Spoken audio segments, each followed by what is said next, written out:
Assalamualaikum warahmatullahi wabarakatuh. Perkenalkan, saya Muki Mathil Adel Mansa dengan nomor induk mahasiswa 17124222081, program studi D4 Administrasi Perkantoran Digital. Yang saya hormati Bu Munawaroh, SE MSI, selaku dosen pengampu mata kuliah Keterampilan Komunikasi. Baik, di sini saya akan mempresentasikan materi dengan judul Komunikasi Kelompok dan Organisasi. Pokok pembahasan yang akan saya bahas, yang pertama ada ciri-ciri kelompok dan organisasi, yang kedua perkembangan kelompok dan organisasi, yang ketiga komunikasi kelompok dan organisasi. Pada tiga pokok pembahasan ini sesuai pengalaman di tempat praktik kerja lapangan saya. Sebelum memasuki pembahasan, saya akan menjelaskan sedikit apa itu komunikasi kelompok dan organisasi.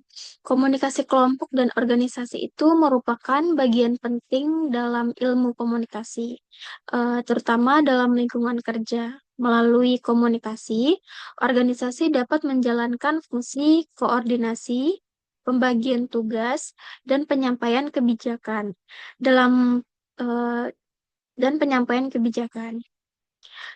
Baik, langsung saja masuk kepada pokok pembahasan yang pertama. Yang pertama ada ciri-ciri kelompok dan organisasi. Kelompok dan organisasi memiliki karakteristik tertentu yang membedakan keduanya. Secara umum, eh, kelompok ini ditandai dengan adanya yang pertama itu tujuan bersama, interaksi antar anggota, dan struktur informal. Jadi kelompok ini tuh biasanya bersifat lebih informal dan fleksibel. Nah, sementara organisasi memiliki ciri yang lebih formal, yaitu struktur yang jelas, pembagian tugas, aturan dan sistem kerja, kepemimpinan yang terdefinisi.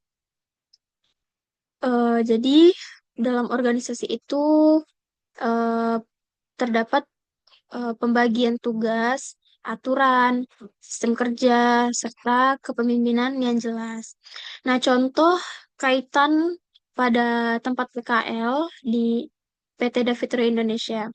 Jadi selama PKL, saya melihat bahwa karyawan bekerja dalam divisi seperti HR, finance, warehouse, dan operasional itu memiliki masing-masing SOP, job desk, dan alur wewenang yang jelas sehingga memenuhi ciri organisasi yang formal.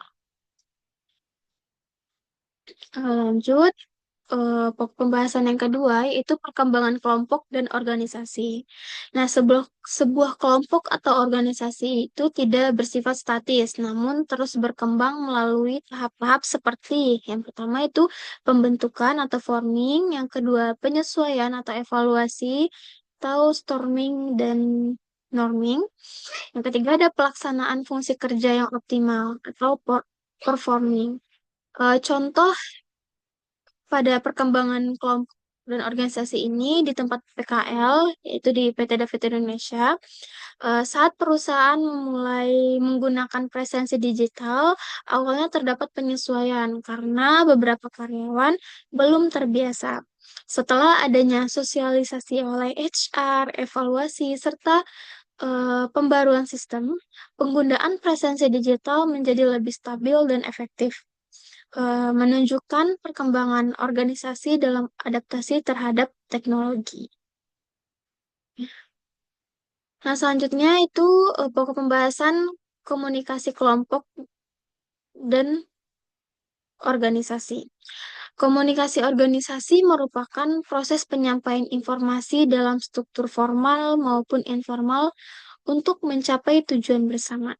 Komunikasi ini dapat berlangsung secara vertikal atau dari atas ke bawahan atau sebaliknya.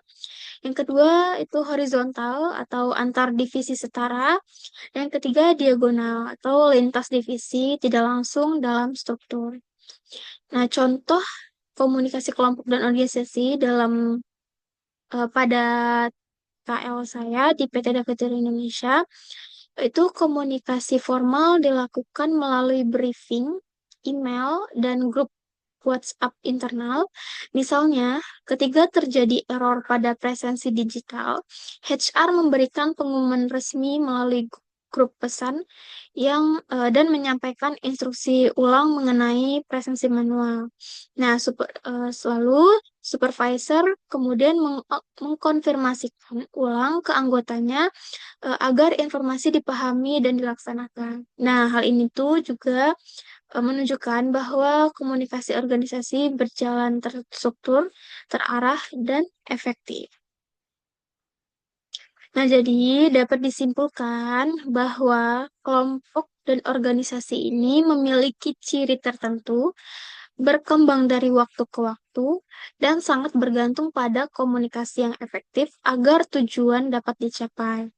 Pengalaman PKL di PT Dapitri Indonesia itu memperlihatkan bahwa komunikasi internal yang baik sangat penting dalam or- mendukung koordinasi kerja dan penyelesaian masalah operasional, khususnya dalam implementasi sistem presensi digital. Baik, sekian dari pemaparan materi tentang komunikasi kelompok dan organisasi. Mohon maaf bila ada kata yang salah. Wabillahi taufiq wa hidayah. Wassalamualaikum warahmatullahi wabarakatuh.